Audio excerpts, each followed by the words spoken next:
નમસ્કાર ખેડૂત મિત્રો, હું ઇન્ડિયા એગ્રો વીડી નકુમ જામ ખંભાળિયા ડિસ્ટ્રિક્ટ દેવભૂમિ દ્વારકા। આજે હું એક મગફળીમાં ઈયળ વિશેની વાત કરું છું, કેમ કે અત્યારે મગફળીની અંદર બહુ જોરદાર એટેક છે, કાબરી અને લીલી બંને ઈયળ એકસાથે। તો મગફળીમાં ઈયળ કઈ દવાથી અત્યારે વધારે પડતા રિઝલ્ટ મળે છે તેના વિશે કહીશ।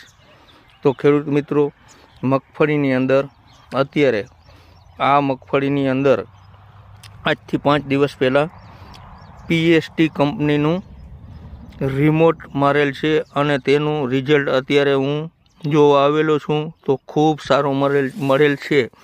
તો સારું મળેલ છે તેની નિશાની આ છે કે 5 દિવસ પહેલાં આની અંદર પીએસટી કંપનીનું મારવાથી ઉપર જે નવા પાન આવેલ છે તે બિલકુલ ખાધેલ વગર છે।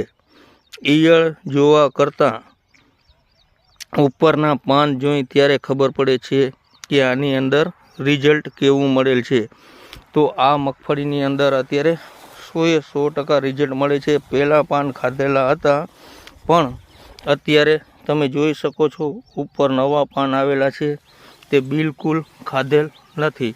તો પીએસટી કંપનીનું રિમોટ 25 ml ડોઝ રાખી અને વાપરવામાં આવે તો બંને ઈયળનું એક સાથે નિયંત્રણ કરી શકાય છે। આ તમે જોઈ શકો છો, આની અંદર જે નવા પાન છે તે બિલકુલ ખાધેલ નથી। શરૂઆતમાં ખાધેલ હતા પણ અત્યારે ખાધેલ નથી।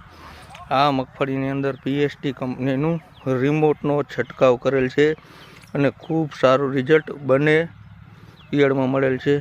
બાકી વધારે આગળના વિડીયોમાં જય દ્વારકાધીશ।